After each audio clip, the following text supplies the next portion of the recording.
Cara cepat kaya terbukti. Berjumpa kembali bersama saya, Paman Apik Agus Hermanto, dalam Filsafat Dinamis. Kekayaan Nadiem Makarim dan William Tanuwijaya di Goto melonjak ratusan kali lipat. Ini berita yang kita bisa membacanya di banyak media.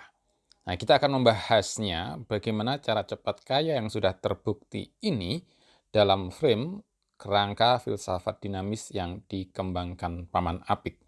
Manusia digital selalu dinamis untuk lebih maju, lebih baik dengan visi kepemimpinan dan keterampilan manajerial. Pertama kita baca dulu. Kekayaan Nadiem Makarim melonjak 321 kali lipat sehingga mencapai 4 triliun lebih. 4 triliun rupiah lebih. Wow, jadi super kaya. Dari mana kekayaannya ini melonjak? Dari Gojek yang didirikan oleh Mas Nadiem, kemudian bergabung, merger dengan Tokopedia menjadi Goto. Dan Mas Nadiem ini juga sekaligus saat ini menjabat sebagai Mendikbudristek.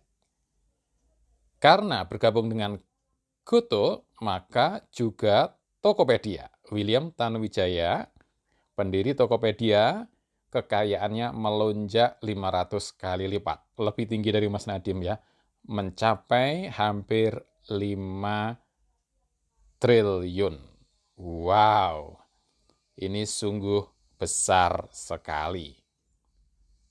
Meskipun William Tanuwijaya ini mengatakan kan itu hanya angka-angka saja, tapi angka-angka itu tentunya nyata ya.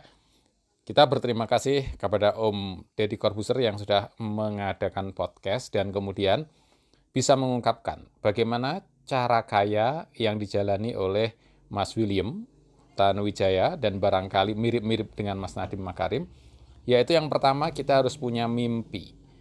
Mengutip proklamator kita, bermimpilah setinggi langit, sehingga kalaupun terjatuh, kalian terjatuh di antara bintang-bintang. Nah, mimpi ini kemudian kita wujudkan dalam ucapan, dalam kata-kata, sehingga menjadi suatu rencana nyata. Yang kedua, yang ketiga, kita berkomitmen menjalankan rencana yang sudah diilhami oleh mimpi-mimpi yang tinggi kita dengan komitmen kuat, pantang menyerah, sehingga menjadi yang keempat, kenyataan. Menjadi kaya raya, mimpi kita itu menjadi kenyataan. Lebih dari itu, kayanya Tokopedia dan Gojek itu memberi dampak besar positif bagi para penggunanya. Itu nilai positif yang lebih. Dan kita masih punya PR besar ini di Indonesia dan sebenarnya di seluruh dunia. Data terbaru yang baru 1 hari kemarin dirilis, Indonesia itu tingkat kemiskinannya 19,94%, hampir 20%. Di mana orang-orang di Indonesia hampir 20% itu penghasilannya hanya Rp15.000 per hari atau kurang. Dalam dolar, PPP, Purchasing Power, PRT, itu 3,2 dolar. Kalau dirupiahkan kira-kira 15.000 per hari. Tentu saja ini sangat berat. Nah, ini tantangan besar bagi kita. Nah, bagaimana kita mencari solusi bahwa ada sekitar 50 juta penduduk Indonesia di bawah garis kemiskinan yang 20% itu ya. Nah, kita akan melihat ada 2 persoalan ya untuk dinamika manusia, dinamika masyarakat ini. Yang pertama ada miskin personal, yang kedua ada miskin struktural. Miskin personal itu solusinya adalah mengembangkan mimpi dan kemudian komitmen yang kuat seperti yang disampaikan oleh Mas William tadi, dan akhirnya berhasil mencapai jadi orang kaya, jadi orang sukses secara personal. Tapi ada masalahnya yang juga miskin itu miskin struktural. Ada sistem yang tidak adil, ada sistem yang salah, sehingga meskipun berjuang secara personal, sangat sulit untuk mendapatkan peluang kerja, sangat sulit untuk mendapatkan pemodalan, dan sebagainya. Maka solusinya adalah kita menciptakan sistem yang dinamis, sistem yang terbuka, yang demokratis. Sehingga kita berhasil menjadi kaya secara sosial, masyarakat kita kaya.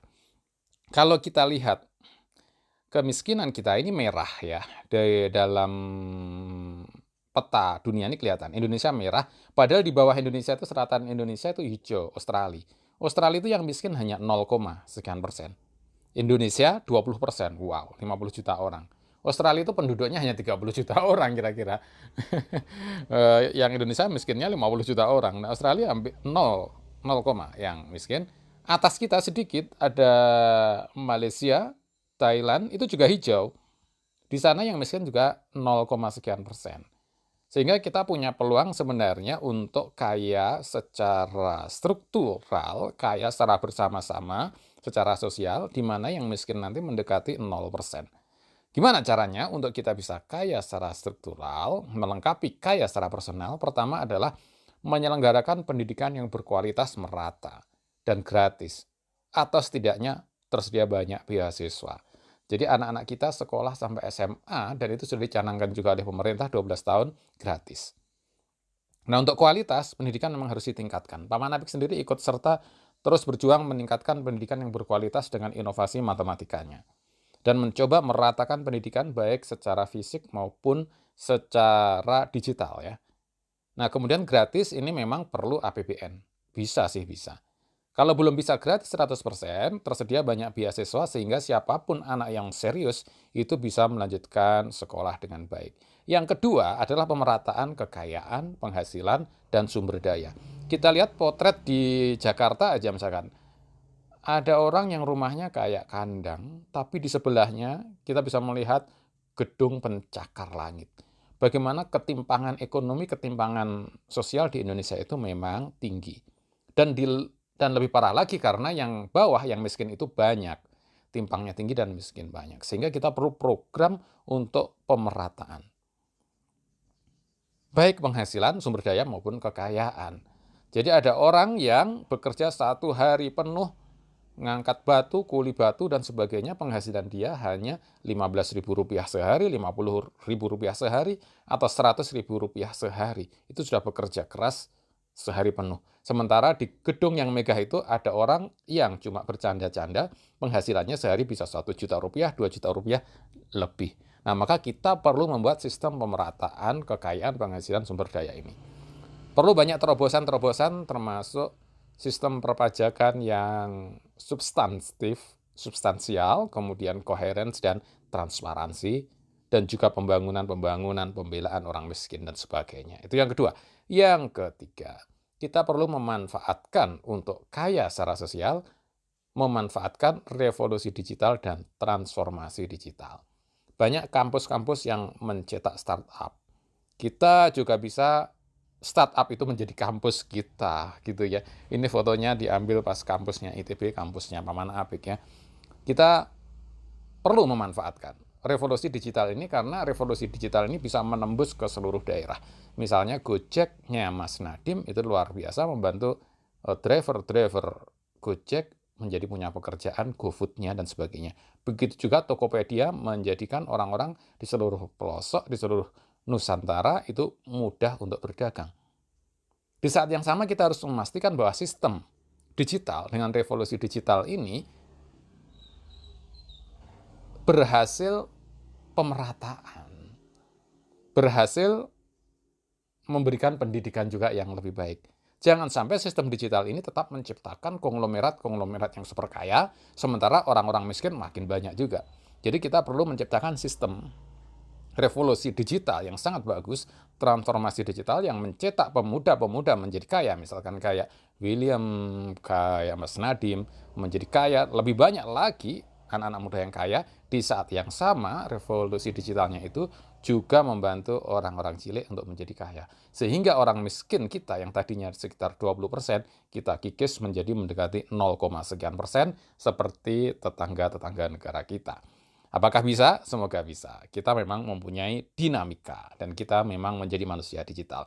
Bagaimana menurut Anda? Silakan tulis komen-komennya atau pertanyaan-pertanyaan di komentar di bawah ini. Terima kasih.